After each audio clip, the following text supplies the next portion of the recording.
Sir आपके workshop आने का मकसद भी यही था कि जो जो अहम टॉपिक है, क्योंकि अभी रमज़ान चल रहे हैं, रमज़ान का महीना है, टाइम नहीं मिल पा रहा, आप भी थोड़े से टाइम बहुत गेन करना बड़ा मुश्किल हो जाता है।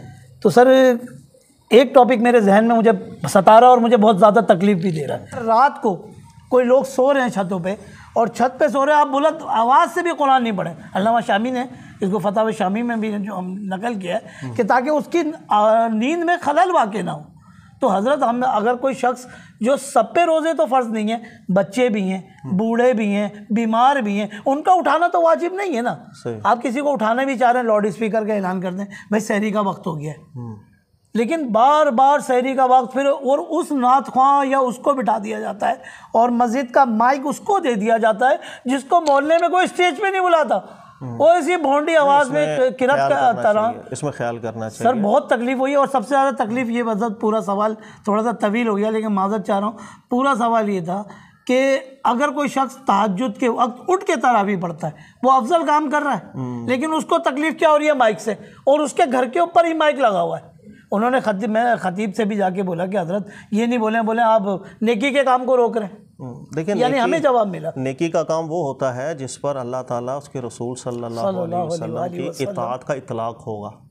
देखो, अल्लाह के नबी सल्लल्लाहु अलैहि वसल्लम इतने मोहतात थे इस मामले के अंदर कि जब किसी को इमाम मुकर्रर फरमाते थे ना, तो हुक्म देते थे कि कुरान पढ़ें तो कम पढ़ना, पीछे बूढ़े भी होंगे, परेशान हाल भी होंगे।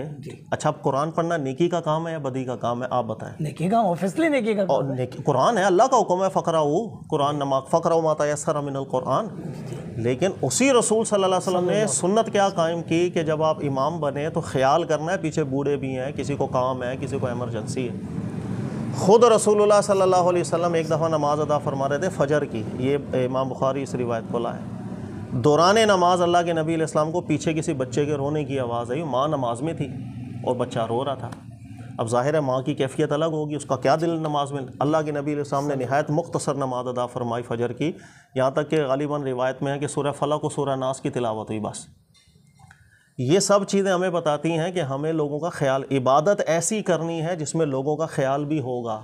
कोई बीमार, उसको परेशानी ना हो, बच्चों को परेशानी ना हो, सोने वाले को परेशानी ना हो, कोई और इबादत कर रहा है, उस इबादत करने वाले को परेशानी ना हो।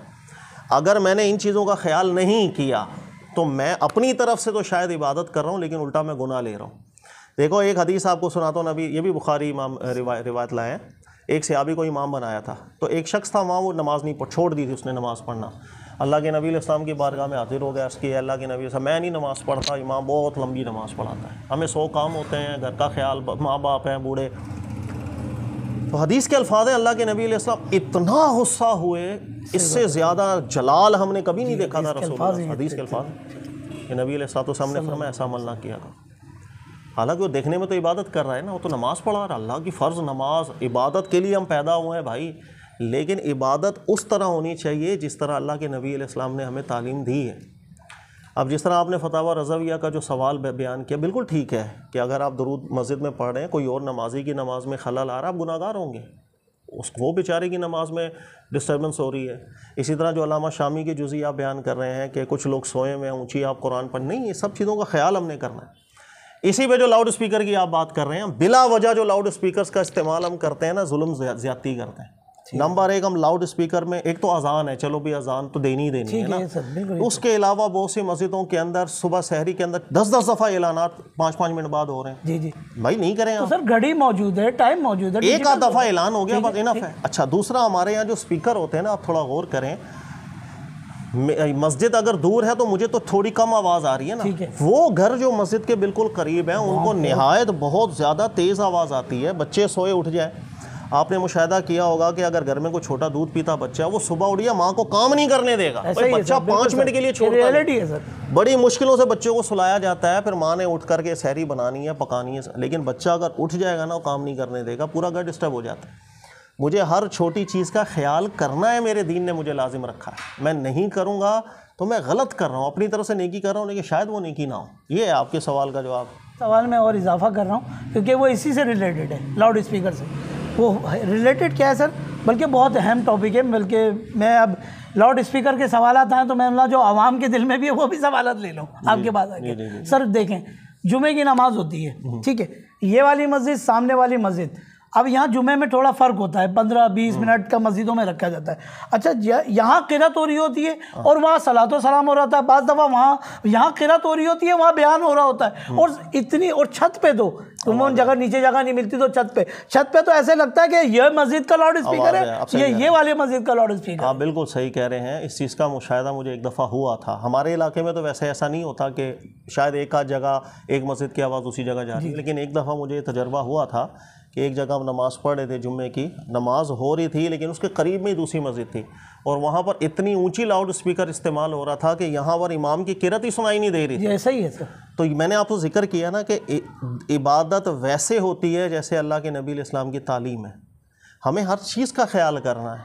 मेरी मस्जिद से दूसरी मस्जिद कितनी दूर है, अगर यहाँ की मस्जिद की आवाज़ भी उस मस्जिद को भी पार करके जा रही है तो इतना ऊंची लाउड स्पीकर क्यों लगाया हुआ भाई? फिर उस मस्जिद को बंद कर दो सर। इतनी आवाज़ रखें कि ज़रूरत के लिए पूरी होती है। मैं आपसे एक बात कह रहा हूँ, आप कह रहे हैं कि आवाम को इल्म नहीं है, एक बात है सर, यहाँ जो मस्जिदों में बैठे हैं वो आवाम नहीं है, जो मसनदों पे बैठे हैं वो आवाम नहीं है, वो खुतबा हैं, उलमा हैं। मेरा सलाह ज़रा अजीब नहीं समझे कि मैं आवाम की बात नहीं, आवाम से ख़ता हो रही है ना सर, आप आवाम को मुतनब्बे कर लें, लेकिन एक ख़ता खतीब से, इमाम से हो रही है, वो दीन के मेंबर पे मसाइल बता रहा है सर, उसके लोगों की बात कैसे दिल में उतरेगी? मस्जिद कौन जाएगा सर? अगर तो उलमा है, ज़ाहिर है वो तो समझाते भी होंगे ना सर, कौन होता है नहीं समझाते भी हैं मसनदों पे कौन है सर? हर खतीब आलिम तो नहीं होता ना, हमारे यहाँ भी बड़ा मसला है। अच्छा, कमेटी के जो मेंबरान है उनमें से आलिम कौन होता है? कोई नहीं होता। 100 मस्जिदें हैं, एक आध मस्जिद आपको मिलेगी कि जिसकी कमेटी के अंदर को आलिम दीन होगा जो तरीक़ाकार से मस्जिद को चला रहा होगा। हमारे यहाँ 99% मसाजिद की जो कमेटीज़ हैं उसके अंदर उलमा तो है ही नहीं है सर, इसलिए हमारे यहाँ मस्जिदों के इंतज़ाम ठीक नहीं है। इमाम किसको रखना है, ख़तीब किसको रखना है, उनको जो सस्ता मिलेगा वो ला के रख। भाई बोलता भी अच्छा है, सस्ता भी है, और भाई वो एक है यार, है तो आलिम यार, फिर उसको देने 20-25 हज़ार रुपया पड़ेंगे, 5,000 रुपये में तकरीर करके चला, शोला बयान है। हमारे यहाँ जब कमेटी में उलमा नहीं है तो इंतज़ाम करने वाले भी ठीक इंतज़ाम नहीं करते। प्रॉब्लम एक नहीं है, प्रॉब्लम बहुत ज़्यादा है। हाँ, जहाँ उलमा होंगे, वाकई उलमा होंगे, बिल्कुल रहनुमाई भी करते हैं, और बिलफर्ज अगर किसी आलिम दीन का ध्यान नहीं जा रहा, तवज्जो हम दिलाएंगे आजिज़ी के साथ।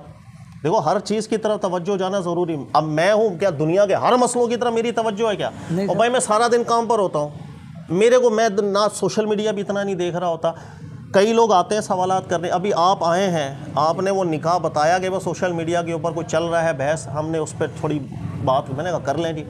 अब वो क्या चल रहा है मुझे नहीं पता, हर बंदा मसरूफ़ भी क्या है, क्या मसरूफ़ियत है, ज़रूरी नहीं है हर आलिम की हर मसले पर तवज्जो जा रही हो, लेकिन अदब से, अखलाक से, आजिज़ी से हम तवज्जो दिला देंगे, इंशाअल्लाह वो समझा देंगे अगर कौम समझती है तो।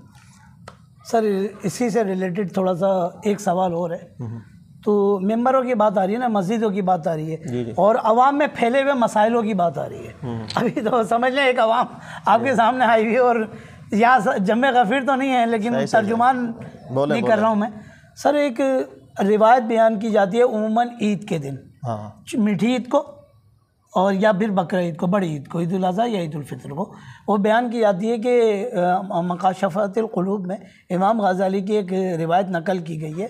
वो कहें कि जो सुबहान अल्लाहि व बिहम्दिही 300 बार पढ़ेगा और उसका सवाब अपने मुर्दों को बख्शेगा तो 1000 नूर दाखिल होंगे उसकी कब्र में।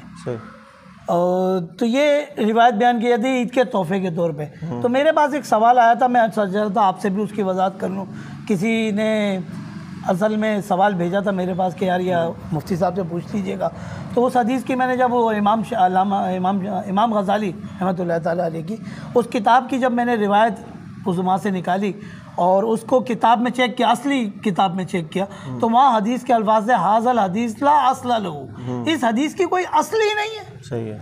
और अवाम में तो पहली भी बात, क्योंकि देखिए इसमें तो हमारे, अगर आप हमारे चैनल को देखते हैं तो मैंने तो बहुत इस पर क्लिप्स बनाए हुए हैं कि रिवायात के बाब में हम बहुत ज़्यादा गैर मोहतात हैं। पाकिस्तान, इंडिया, बांग्लादेश, ये जो हमारे बर सग़ीर का माहौल है ना, रिवायात के बाब में बिल्कुल ठीक नहीं है। चेक नहीं, हदीस जो है ना बहुत अलग चीज़ है, कुरान बहुत अलग चीज़ है। हदीस में पहले 100% मुतमईन होना पड़ता है कि हाँ भाई मैं इस चीज़ को दीन से निस्बत दूँ या नहीं दूँ। क्योंकि हदीसें बाद में जमा हुई, अल्लाह के नबी अलैहिस्सलाम का मुबारक नाम ले करके, फिर उलमा ने बड़ी मेहनतें की। जितना फ़न हदीस पे मेहनत की अल्लाह जानता है, किसी फ़न में मेहनत इतनी नहीं की।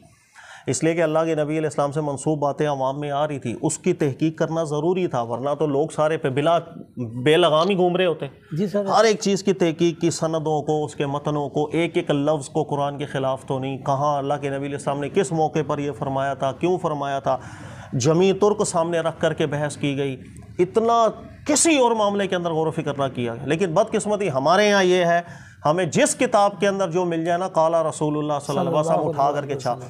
तसव्वुफ़ की जितनी किताबें इमाम गज़ाली की, इसको मुहद्दिसीन लिखते हैं कि वो किताबों में हदीसें बहुत न जाने कहाँ से हदीसें ली हुई हैं, और बहुत सी झूठी रिवायात हैं, बहुत सी ला असला लहू की उसकी कोई असल नहीं बनती, कुरान के ख़िलाफ़ बहुत सी रिवायतें हैं। सर ये सब वो चीज़ें वाज़े मतलब हो चुकी हैं। अगर बात वही है कि ये सब काम हो चुका है, अब इसी पे देखो इमाम गज़ाली पे तखरीज की है हाफिज़ इराक़ी साहब ने, इब्न हजर अस्क़लानी के जो उस्ताद थे, हर एक हदीस पे उन्होंने कलाम किया हुआ, हियाल उलूम की दीगर कुतुब की, कि भाई ये ठीक है या नहीं है। अब हम ना पढ़ें तो अलग बात है। अब मैंने सीधी किताब उठाई है हियाल उलूम या मुकाशिफ़तुल क़ुलूब, और मैंने एक हदीस पढ़ी और उसको अल्लाह के नबी अलैहि सल्लम से मंसूब करके बयान कर दिया। मुझे ये भी तो देखना है ना कि भाई ये हदीस है या नहीं है। प्रॉब्लम ये है। सर मैं तो अल्हम्दुलिल्लाह आपसे जब हमने पढ़ा और इतना शऊर अल्हम्दुलिल्लाह में नसीब हुआ कि अल्लाह का शुक्र अदा करते हैं कि दौरे पुरफितन में अल्लाह ताला हिदायत से सरफराज करते हैं, तो सबसे कीमती मोती हैं हमारे पास अल्हम्दुलिल्लाह। सर वो हदीस के अल्फाज हैं कि जो हमारे ऊपर झूठ बांधे, मक़दाउ मिनन नार, फिर वो आग में जाके अपनी मसनद बनाए। वो कायदा बैठने को कहते हैं ना सर, फिर वो मसनदों में नहीं बैठे, वो जहन्नुम की आग में जाके बैठे सर। मतलब जो जानबूझ के ऐसा करता है, ये उसके लिए वही, क्योंकि ज़ाहिर है अल्लाह के रसूल सल्लल्लाहु अलैहि वसल्लम का मुबारक मुक़द्दस एक बात सर, मैं आपकी कथा कलामी कर रहा हूँ, मैं पढ़ूँ ही नहीं, मैं एक मसला पढ़ो ही नहीं, और मैं कह रहा हूँ कि मैं जानबूझ के, ये भी गलती है। मिसाल एक बंदा कम इल्मी, देखो फर्क है ना सर, मैं किसी को जहन्नमी तो नहीं बना सकता। नहीं मैं नहीं कह रहा सर, मैं जानता हूं। देखो होता क्या है, मैं नहीं कह रहा, अवाम का जहन भी समझने की ज़रूरत होती है। एक आमी बंदा है, उसको कहीं से किताब मिली और उसने उस किताब पे देखा एक बहुत बड़े मुसन्निफ़ का नाम इमाम मोहम्मद गज़ाली हुज्जतुल इस्लाम, बड़े बड़े अलक़ाबात, ठीक है ना। तो एक आम शख्स उस किताब को मोतबर ही समझेगा, उसको उसकी गहराई का नहीं पता। अब उसने उस किताब में अगर किसी रिवायत को पाया और उसने आगे बयान कर दी, तो हम इसको तो नहीं बोल सकते नाउज़ुबिल्लाह कि इसने जानबूझ के रसूलुल्लाह सल्लल्लाहु अलैहि वसल्लम पर झूठ, ऐसा नहीं कह सकते। इसलिए हाँ, तहकीक ज़रूरी है। हाँ, पाकिस्तान का माहौल थोड़ा सा आउट है हदीसों के मामले में, तो फिर हदीस ऐसी अजीब व गरीब तहकीकात हमारे सामने आई हुई हैं। और भाई फ़ज़ाइल की रिवायतों में जो मर्ज़ी सुनाते फिरो, और ज़ईफ़ भी सुना दो, मौजू भी सुना दो, ला अस्ला लहू भी सुना दो, इन्ना लिल्लाह, अजीब व गरीब किस्म के उसूल बनाए हुए। ज़ईफ़ रिवायत को फ़ज़ाइल में सुनाने की जो शराइत उलमा ने लिखी थी, अगर आप उन शराइत को अपने सामने रख दो, फिर मुझे बताओ कि हाँ भाई ज़ईफ़ हदीस को कब उलमा ने कहा है कि आप सुना सकते। सर ये तो आप जो बात कह रहे हैं लामहला, हम तो इस स्टेज पे पहुंचते ही नहीं हैं। आप जिस स्टेज की बात कर रहे हैं उस स्टेज पे कौन पहुंचता है? मेरी तो सिर्फ फोकस ही होता है, जैसे हम अगर किसी को मस्जिद के इमाम के तौर पे चुनते हैं, सिर्फ ये देखते हैं कि उसकी क़िरात में कितना लुफ्त है, किरात कितनी अच्छी, बाकी नमाज के मुफ्सिदात, फ़राइज़, वाजिबात उसको खबर नहीं है। वजह क्या है? वजह मैंने आपको बताई ना, जो रूट कॉज है वो ये कि हमारे यहाँ जो कमेटियाँ हैं वो उलमा पर मुश्तमिल नहीं होती। मोहल्लेदारों ने कब्ज़े किए हुए हैं, आप कब्ज़ा छुड़ा के बताओ कहीं। मतलब आप एक मस्जिद के ऊपर, चाहे आप 20 साल से उस मस्जिद में नमाज़ें पढ़ रहे हो, आप वहाँ पर प्यार से, अखलाक से, मोहब्बत से, जिस तरह चाहे आप बोले भाई मैं कमेटी यहाँ पर हमने तब्दील करनी है, उलमा को लाना है, देखिएगा आपको जान से ना मार दें तो फिर कहिएगा। ऐसा ही है। उसकी वजह ये कि वसाइल पर कब्जा है। मतलब मैं दिलों को बुरा नहीं मैं कह रहा, अच्छे लोग भी हैं, लेकिन जो हमने देखा है ना, जाहिर है हम भी यहीं पर रहते हैं ना, हम कहीं वो युगंडा में तो नहीं रह रहे ना, यहीं पर रह रहे हैं। अच्छा, अब कमेटी है, उन्होंने वसाइल पर कब्जा किया हुआ, चंदे उन्होंने करने हैं, पैसा उनके हाथ में है, वल्लाह ताला आलम। लेकिन वो इमाम क्या लगाना है, काबिल लगाना है, नहीं लगाना, ख़तीब किसको लगाना है। अच्छा, फिर ये कैसे जज करेंगे कि यार ये जो ख़तीब है वाकई काबिल है? वो खुद आलिम नहीं है। हमारे यहाँ बहुत प्रॉब्लम्स हैं। मसला ये, कोई एक मसला हो तो हम कहें यहाँ पर दर्जनों मसाइल हैं। यही वजह है कि वो हमारे यहाँ अक्सर बोलते हैं ना भाई, जुम्मे के अंदर लोग इतना शौक क्यों नहीं लेते हैं आने में। जी जी, भाई नहीं लेंगे, इसलिए कि जो मेजोरिटी मसाजिद हैं उसके अंदर खुतबा कमेटियों ने रखे हुए, पता नहीं कैसे ख़तीब रखे हैं, अब वो ठीक तरीके से जब डिलीवर नहीं करेंगे, लोगों को ठीक तरीके से कुरान सुन्नत नहीं सिखा रहे होंगे, तो लोग फिर इंटरेस्ट नहीं रहेगा उन लोगों का। वो क्या है, एक रस्म बना लेंगे, बस ठीक है यार अभी तो उर्दू तकरीर हो रही होगी, अभी बस जमात खड़ी होने वाली है, 5 मिनट रहेगा, चलो यार मस्जिद चलता है। सर ये मैं आपकी बात, मैं अपनी ज़ाती बात बता रहा हूँ, जब उर्दू खुतबा ख़त्म हो जाता है सर, मैं हर जुम्मे यही मेरा मामूल है कि मैं तब जाता हूँ, क्योंकि मैंने अक्सर लोगों को मौजू हदीस मेंबर रसूल पे बयान करते हुए देखा है। एक आलिम कह लें, जो खतीब कह लें, मैंने बाकायदा उनका नंबर मेरे पास था, उन्होंने जो हदीस बयान की, मैंने पूरी हदीस की तहकीक उनको सेंड की कि हज़रत ये जो हदीस बयान हुई है ये मौजू हदीस है, जो किसी आलिम ने जो है ना कहीं ये ज़ईफ़ का दर्जा भी नहीं दिया।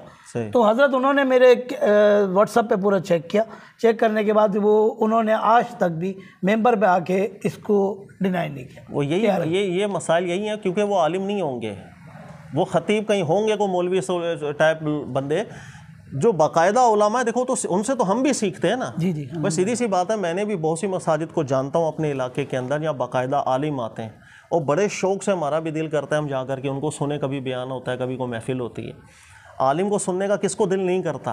देखें जो लोग हैं ना, आजकल का जो दौर है दिखेगा, ये है इल्मी दौर, यहाँ साइंस तरक्की कर चुकी, फलां तरक्की कर चुकी, हर चीज़ आगे निकली जा रही है। जी जी, जिस वक्त वो एक मुकर्रिर को देखता है ना, कोई भी एक स्टूडेंट, कोई एक शख्स आकर के बैठ, उसको वहाँ से अगर नॉलेज मिल रहा होगा तो वो लेगा, इंटरेस्ट लेगा। अगर उसको ठीक नॉलेज नहीं मिल रहा होगा, आएँ बाएँ शाएँ मिल रही होगी, वो खुद बोर हो जाएगा, वो नहीं आएगा मस्जिद के अंदर। आप लाख ज़हन बनाओ यार मौलाना साहब की तकरीर सुनने में, वो कहेगा मैं क्या करूँगा सुन के। या दूसरा मिजाज हमारे यहाँ बदकिस्मती ये हो गई है कि एक बहुत बड़ा तबका मस्जिद के अंदर शोला बयानी चाहिए, भाई वो बदमज़ा, वो काफिर, उधर नमाज नहीं होती, उधर ये नहीं होती। लोग तंग आ गए इन जुमलों से, खुदा की कसम। अबे यार मौलवी के पास कोई दूसरा जुमला रहा ही नहीं है। ये लोग उलमा नहीं है, जो बाकायदा उलमा है वो ट्रेन करते हैं, क्योंकि जुम्मा एक बहुत बड़ी ताकत है मिंबर की, वो लोगों की तरबियत कर रहे होते हैं। मैंने तो ये देखा है और उलमा कराम को पढ़ा है, आपने हमें पढ़ाया है, तरबियत फरमाई है। यकीन करें आपकी तरबियत का समर ये अल्हम्दुलिल्लाह ये निकला है कि हमने कभी ये गौर नहीं करते कि वो बंदा कौन है और किस जगह से, किस मेंबर से आवाज़ आ रही है। हम ये देखते हैं कि वाकई ये मुहक्किक तहकीकी बात कर रहा है या नहीं कर रहा। ये हमारे पेश नज़र अल्हम्दुलिल्लाह आपने जो हमारी जहन साजी की है और तरबियत की है कि हम यही देखते हैं कि यार बात जब आमन्ना व सदकना की आ जाए, जो सच्ची और कुरान और हदीस के मुताबिक आमन्ना सदकना, हम तस्दीक करेंगे और ईमान लाएंगे, हम इससे चूं चरा नहीं करेंगे सर। अल्हम्दुलिल्लाह किसी की भी हो यार, कोई शख्स हो। मैं अक्सर, आप तो ज़ाहिर है कोर्स भी किया हुआ है आपने, तो आप जानते ही हैं कि आए बगाए अपने बच्चों को बार बार यही सिखाया जाता है कि आपको जहाँ से वज़नी बात मिले आपने उसको कबूल करना है। अब वो वज़नी बात बयान करने वाला कोई बरेलवी आलिम दीन हो, कोई देवबंदी आलिम दीन हो, कोई शिया आलिम दीन हो, अहले हदीस आलिम दीन हो, पाकिस्तान का हो, इंडिया का हो, सुने तो सही। एक अगर आप बात याद आ गई, बड़ी लतीफ़ बात है सर। आला हज़रत इमाम अहले सुन्नत शाह महमूद खान बरेलवी रहमतुल्लाह अलैह, बड़ा नफीस सवाल हुआ, पूछा गया कि एक फ़ला बंदा फ़ला देवबंदी, अहले हदीस भी उसमें देवबंदी लिखा हुआ है ना कि देवबंदी या वहाबी ये बात कह रहा है, तो आला हज़रत ने जवाब दिया कि उसकी सबकी हर बात थोड़ी गलत होती है। सही, कितनी प्यारी है कि उन्होंने कहा कि देवबंदी होने का ये मतलब नहीं कि उसकी हर बात गलत, बल्कि इसी सवाल के जवाब में उन्होंने ये भी लिखा है, अगर कोई काफिर भी है उसका ये मतलब थोड़ी उसकी हर बात गलत हो। भाई वो काफिर किसी और चीज़ में काफिर है, लेकिन ये थोड़ी वो जो बोलेगा गलत है, ऐसा नहीं होता। दुनिया में हर बंदे की हर बात गलत नहीं होती है। इसलिए एक आलिम है ना, उसकी उलट भी इसका करो। कोई भी आलिम है, कोई मुहक्किक है, उसकी हर बात ठीक भी नहीं होती। नहीं ऐसे ही बहुत यही होना चाहिए, ये पैमाना है। इसलिए मैं अक्सर कहता हूँ फ़िरका वारियत हो या किसी भी फ़िक्र को जब इंसान अडॉप्ट कर ले, उसकी तबलीग शुरू कर दे, इन दोनों के अंदर ख़राबी पता क्या होती है, आप गैर शऊरी तौर पर शायद नबी बना लेते हो उसको, इसलिए कि आप उसकी गलती को एक्सेप्ट ही नहीं करते। आपको लगता ही नहीं वो गलती कर ही नहीं सकता, भाई वो है ही इतना बड़ा मौके कि मैं उसकी फ़िक्र की तबलीग कर रहा हूँ। उससे कभी आप पॉइंट आउट भी कर दो ना, हज़रत ये गलती है, सवाल ही पैदा नहीं होता, गलती मान लें सर अल्हम्दुलिल्लाह। इसलिए हमारे यहाँ जो तबाही हुई है ना, ये फ़िरक़ों ने और अफ़कार ने, इन्होंने तबाही मचाई है। इसलिए आप दीन का काम जब करें, फ़िक्र से हट के, फ़िरके से हट के, आप खालिसतन सिर्फ कुरान सुन्नत की खिदमत करें ना। आप अपना भी दीन का काम करते हुए ये कभी भी ऐसा माहौल नहीं बनाओ कि किसी एक ख़ास फ़िरके की जो है ना फ़िज़ा पैदा होना शुरू हो जाए। तहकीक जहाँ से जिसकी मिले अच्छी मिले उसको अमल करें, और जिसकी गलती पता चले वो नबी नहीं है, गलती को गलती कह दें। सर अल्हम्दुलिल्लाह आपकी तरबियत कुछ मौजू ऐसे भी थे हम आपके पास डिस्कस ले गए, सर आपने ये बात कही और ये हदीस बयान की, हमने तो ये इस तरह पढ़ा। यकीन करें कितने मौजूआत में हम आपके पास आए, वापस आए और आपने भी कई मौजू पर रुजू किया और हमारी भी इस्लाह फरमाई, नहीं बेटा ये यहाँ ये लिखा हुआ है। मेरी क्लास में अल्हम्दुलिल्लाह ये कोई अपनी तारीफ़ नहीं है, मेरी क्लास में जितने मेरे बच्चे मुझसे इख्तलाफात करते हैं शायद मैंने मुशाहिदा नहीं किया कहीं और इतना हो। इजाज़त एक तो इजाज़त ही नहीं होती ना हमारे यहाँ, एक को सामने बैठ के बयान कर रहा हो इजाज़त है, नीचे खड़ा होकर बंदा बोले। एक बात मैं बताना चाह रहा हूँ, बच्चे आपकी तरफ से हर रुजू पे हमें बिरयानी मिलती है, हम तो चाहते हैं कि आप रुजू करें और हमें बिरयानी मिले। सब चीज़ें नहीं बताएं, वो पता चले कमेंट्स के अंदर भी लोग कर देंगे भाई सर हमें भी बिरयानी चाहिए। नहीं वो होता है एक माहौल बना होता है ना, कहीं कोई गलती हो जाए तो बच्चे बताते हैं तो अल्हम्दुलिल्लाह। लेकिन सर मसला बताऊं क्या, आपका ये चैनल जो है ना, मैं दुआ करता हूँ अल्लाह ताला इसको दिन दुगनी रात चौगनी अता फरमाए, क्योंकि ये उसकी मिसल है कि शिकवा शब जुल्मत से कहीं बेहतर था, अपने हिस्से की शम्मा तो जलाते जाते। देखिए इसमें भी डर एक चीज़ का रहता है, मुझे हमेशा याद रखना मोहब्बत हो नफ़रत हो, ये दो चीज़ें इंसान को गुलूफ में डाल देती हैं। ठीक है सर। मोहब्बत और नफ़रत, आप फ़िरका वारियत में एक दूसरे से नफ़रत है, देखो गुलूफ हो गया। अच्छा अपने फ़िरके के लिए मोहब्बत है इसलिए गुलूफ हो गया, ठीक है ना। सिर्फ एक चीज़ का डर जो मुझे हमेशा रहता है वो यही है कि मेरे जो सुनने वाले हों वो मुझसे ऐसी मोहब्बत ना कर लें कि जो सर ने बोल दिया यही ठीक है, बस सर ने बोल दिया ना, ये ज़हन तो दिया ही नहीं है ना आपने, ये पाकिस्तान में गैर शऊरी तौर पर ज़हन बन जाता है। और जिस दिन अगर मुझे ऐसा महसूस हुआ, मैं रियली बता, मुझे जिस दिन ऐसा महसूस हुआ मेरे सुनने वालों का ऐसा ज़हन हो गया कि बस यार सर आपने कह दिया ना अब हमारे लिए हरफ़े आखिर है, मैं शायद उस दिन से ख़त्म कर दूं अपनी सर मैं भी चैनल जोड़ना, वो तबलीग नहीं है, वो तबलीग नहीं है, वो फिर वो एक फ़ितना है, वो है आपने एक फ़ितना पैदा कर दी। जब तक लोगों में तहकीक का शौक़ है मुझसे इख्तलाफात भी करें, हाँ जिसको समझ में आए जो बोले हाँ जी मुझे तो इस्तेदलाल अच्छा लग रहा है ओके, और लोग ये भी बोल रहे हैं हमें नहीं समझ में, जब तक ये दोनों रुख चल रहे हैं ना मेरे बच्चों के अंदर, मेरे स्टूडेंट्स के अंदर, मेरे चाहने वालों, मैं जब तक काम करूँगा, जिस दिन मुझे लगा भाई सारे चाहने वाले वो अंधी तकलीद वाली राह में पड़ गए कि भाई जो फ़िक्र है इनकी बस मैंने वही माननी, बस ख़त्म, उसके बाद मेरी तबलीग बंद हो गई, फजूल है। सहाबा कराम की हमने हदीसें जितनी मिली, अगर कोई साहबी किसी से सवाल करता था तो बोलता कि यार मुझे इस मसले में रहनुमाई फरमाएं, तो बोलता था काला काला रसूलुल्लाह सल्लल्लाहु अलैहि वसल्लम, राई तो रसूलुल्लाह सल्लल्लाहु अलैहि वसल्लम, समी तो रसूलुल्लाह सल्लल्लाहु अलैहि वसल्लम। यानी एक साहबी है, एक मुज्तहिद है और फ़िक़्ह के उसूलों पे महारत रखते हैं, हुजूर की तरबियत याफ्ता है, लेकिन निस्बत सारी रसूलुल्लाह सल्लल्लाहु अलैहि वसल्लम की तरफ होती थी। यानी ये नहीं कहते थे मेरी राय, वो कहते थे समी तो रसूलुल्लाह। और अगर कभी सहाबा इज्तिहाद करते थे ना जहाँ उनको सरी नस नहीं मिलती थी कुरान या सुन्नत की, तो इस्तिदलाल इज्तिहाद करने के बाद फिर एक जुमला सहाबा का उमूमी मिजाज था कि अगर मैं ठीक हुआ अल्लाह की तरफ से, मैं गलती कर गया तो शैतान की तरफ से। ये जुमला सहाबा का एक वतीरा था, और मैं कहता हूँ कि खुदा की कसम ये जुमला निहायत अच्छा है। सर एक सवाल ये, अगर ये जुमला इंसान मुंह से ना भी बोले ना, अपने दिल में ज़रूर इसको मुस्तहज़ा रखना चाहिए, दिलो दिमाग के अंदर, कि मैं जब इज्तिहाद कर रहा हूँ और ठीक हुआ अल्लाह तेरा करम है, मैं लेकिन गलत भी हो सकता हूँ, गलती भी एक एहतिमाल अपना ज़हन में रखे हमेशा। तो यही है हुस्न है। देखो तहकीक की राह हमारे दीन ने जो रखी है ना, ये बड़ी हसीन चीज़ है जी। पूरी दुनिया में साइंस तरक्की इसी वजह से की कि उसमें इख्तलाफात हुए, एक ने दूसरे के रद्द किया तहकीक को, दूसरे ने तीसरे को, आगे निकल गए। हमारी बदकिस्मती ये है कि पाकिस्तान इंडिया ये जो बर्रे सगीर का माहौल है, इसके अंदर इन्हीं तहकीकात को हमने फितना और फसाद बना दिया हो। तहकीक अच्छी चीज़ होती है, हमने फितने बना दिए। और भाई तेरी जरूरत, अबे तू फ़िक़्ह हनफ़ी से इख्तलाफ करेगा, और भाई फ़िक़्ह हनफ़ी से 100 ने इख्तलाफ किया, फ़िक़्ह शाफ़िया से 100 ने इख्तलाफ किया, दलील की बुनियाद पर किया, आपको नया समझ में आया ओके। लेकिन कई मसाइल ऐसे हैं फ़िक़्ह हनफ़ी शाफ़ी मालिकी हम्बली में मुत्तफ़क़ अलैह थे, वो बाद में आकर किसी मुताख़िर में से तहकीक बयान की, उसी तहकीक के ऊपर सा फतवा देते हैं। 50 मसाइल में इसकी आपको मिसालें दे सकता हूँ। इसी तरह तफसीर के अंदर भी हुआ कि 2-2, 3-3, 400, 500 साल तक एक तफसीर के ऊपर उलमा जो थे उनकी किताबों में इत्तिफाक सा नज़र आ रहा था। फिर सदियों बाद जाके कोई आलिम खड़ा हुआ, उसने कहा यार ये तफसीर में मुझे फ़लाँ गलती लग रही है, कुरान के ख़िलाफ़ बात जा रही है। वो बात इतनी मजबूत उसने की, बाद में आने वालों ने उसी को मुफ्ता भी करार दिया कि सबसे बेहतरीन चीज़ यही है कि लोगों में बयान की जाए, इस पर फतवा दिया जाए। ये तो हर मैदान के अंदर हुआ है ना, फ़िक़्ह के अंदर हुआ। अच्छा हदीस में भी ऐसा हुआ कि मैं आपको कई गिन के आपको बता सकता हूँ कितनी हदीसें ऐसी हैं। मुझे वो हदीस 600 700 साल बल्कि 900 साल की भी मेरे पास दलालत मौजूद है कि 900 साल के मुहद्दिसीन ने हदीस को सही कहा था। लेकिन 9वीं सदी हिजरी के अंदर एक मुहद्दिस खड़ा हुआ सबसे पहले और उसने बताया था इसके मतन में मुझे गड़बड़ लग रही है कुरान के ख़िलाफ़। कहीं पहले ध्यान नहीं जा रहा था लेकिन मेरा ध्यान चला गया और वो इतनी बारीक बात थी कि बाद में आने वाले मुहक्किकीन ने देखा तो वाकई उन्होंने लिखा कि हाँ यार किसी की तवज्जो नहीं गई, लेकिन जिसकी गई है गई सही है जी बिल्कुल। अगर तहकीक के दरवाजे बंद हो जाते तो हजरत ये चीज़ें तो फिर निखार में आती ही ना। सर तहकीक अच्छी चीज़ होती है। वबा जो फैल गई है इसको वबा कहूँगा। उलमा कराम का जो किरदार होना चाहिए इस वक्त यकजहती की तरफ होना चाहिए। इस वक्त यकजहती इतनी ज़रूरी है, खुदा की कसम सर हम लोग फ़लस्तीन के मुसलमानों पे एक ज़बान नहीं हो पा रहे। नहीं हो पा रहे सर। आपको करोड़ों मसाइल हैं जिस पे इख्तिलाफ है सर, मैं जिस पे मुत्तफिक हूँ उस पर तो एक राय काम करूँ ना सर। नहीं कर रहा है, यहाँ नहीं कायम हो सकता, यहाँ काम नहीं होती यहाँ इसलिए कि आप इनफरादी तौर पर जो करेंगे करेंगे। जी सर। जो साहिब इख्तिदार है उन्होंने तो ज़बान बंद की हुई है। जी ये सही है। कुछ बात आ रही है, कोई जुमला आ रहा है, कुछ भी नहीं सर, अजीब खामोशी है, खामोशी। अब साहिब इख्तिदार जो है जब वो बिल्कुल खामोश हो जाए तो फिर आवाम इनफरादी हैसियत में जो करना चाहेगी वो करेगी। ये बदकिस्मती हमारी पाकिस्तान में। यकीन करें मैं बाकी तंजीमों पे मुझे नहीं पता, शायद वो कर रही हूँ लेकिन मुझे दिख नहीं रहा।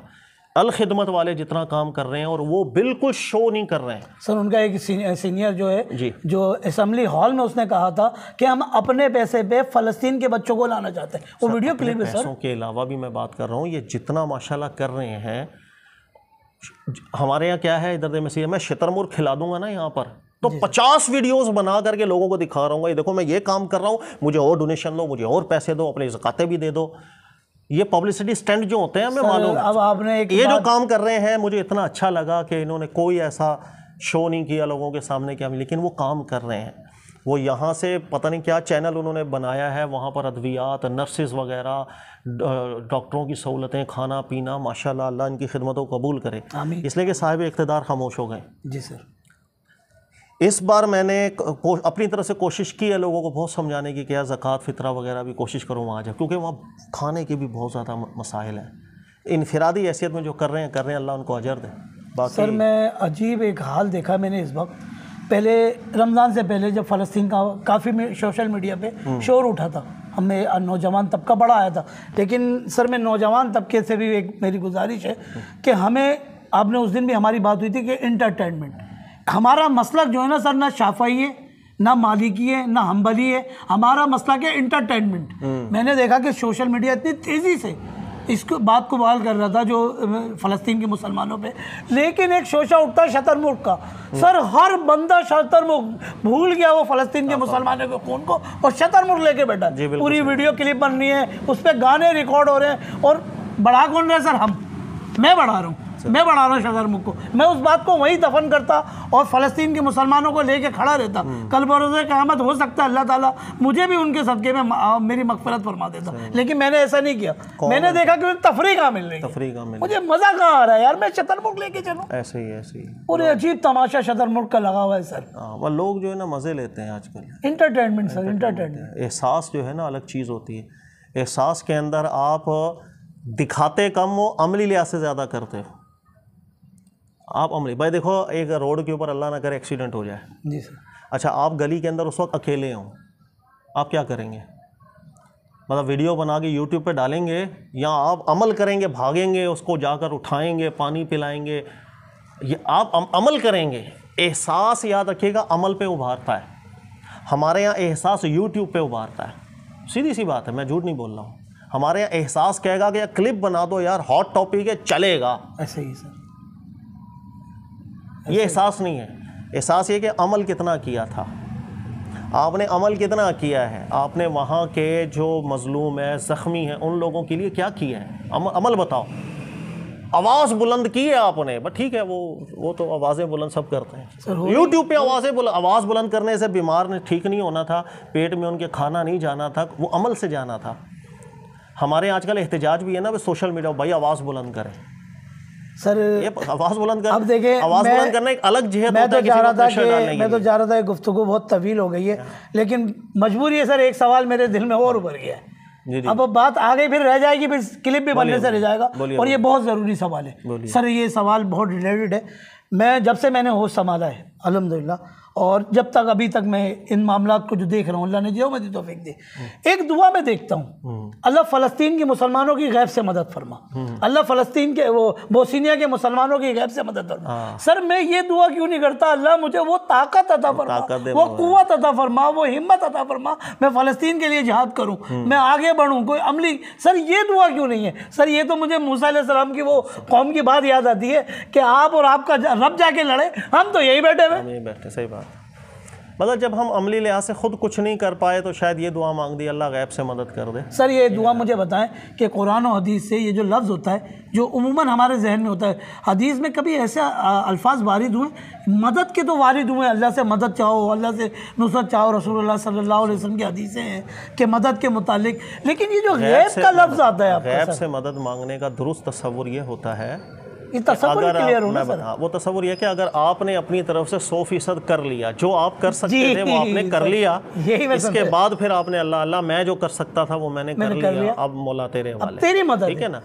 और अगर ये कि मैं अगर अपना कोई 100% ना करूं और फिर ये मैं बोलूं कि अल्लाह गैब से, तो ये दुआ शायद अदब नहीं बेअदबी बन जाए। ये है मसला। सर मसला मेरे दिल में बताऊं, जब ये गैब वाली बात आती है ना, तो सर ये दुआ हम उस वक्त क्यों नहीं मांगते, अल्लाह तो गैब से मेरी पेट्रोल की टंकी भर दे, सर क्यों नहीं मांगते हम दुआ?